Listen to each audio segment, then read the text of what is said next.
Welcome back. The NICD says it's seeing a significant increase in malaria cases in the provinces in which it's endemic, such as Limpopo, Mpumalanga, KwaZulu-Natal, and to an extent Gauteng.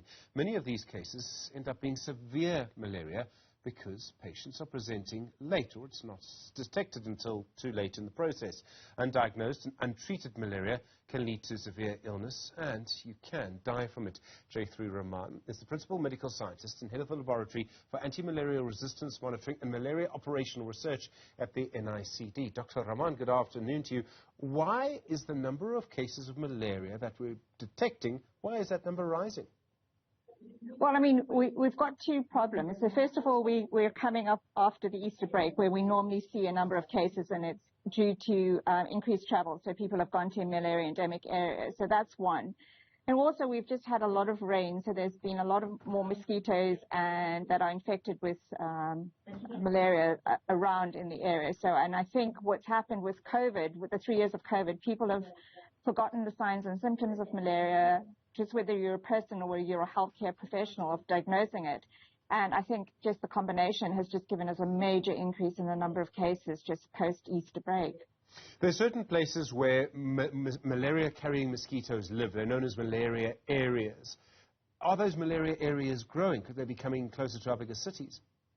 No, not at the moment. We haven't, there is a big concern that with climate change that the number of areas will, or the expanse of the areas will increase. We haven't seen any increase at the moment. They have stayed very much the same. But what we have seen in this season is that certain areas which have seen previously low cases are reporting a much higher number of cases in this past month or so. How important is travel to all of this? You made the point very quickly that it was about the Easter break to an extent. Is it just that people are traveling more, and perhaps more than they have done for the last 3 years? Absolutely. We definitely see the lockdowns and restrictions on travel with COVID had a major impact on reducing the number of cases that we saw in South Africa, and that was just due to travel. But recently, with the relaxation, more people are going, and I think, obviously post-COVID, everybody wants to travel. They're going to malaria endemic areas. We've had increased rainfall. So, that's just all contributing to much higher cases, incidence of malaria. And then it's been combined with healthcare facilities not considering malaria first when there is fever. And they're considering flu, COVID before testing for malaria. So it's progressing to severe disease before we are able to diagnose it and then start treating it. What kind of symptoms do you need to look for? So unfortunately for malaria, if it's uncomplicated when you just start seeing it, they're non-specific. So it's just fever, headaches, joint pain, general flu-like illness. So there's nothing specific. It's understandable to confuse it with fever, pneumonia, with flu or pneumonia or anything like that. So as soon as you start feeling anything like a flu-like illness or have a fever, if you have traveled to an endemic area, just consider malaria first, and start. You can even test for COVID, but make sure you get a test for malaria. There's several different strands of it, and the one that you want to avoid, if I remember correctly, is cerebral malaria. It affects your brain. How quick acting is that? I've heard people say 5 days after a bite you can be dead. So, it's not 5 days after you bite, but it's 5 days after you start showing signs and symptoms. So, severe malaria is associated with a specific species of malaria that affects human beings, and that's falciparum malaria.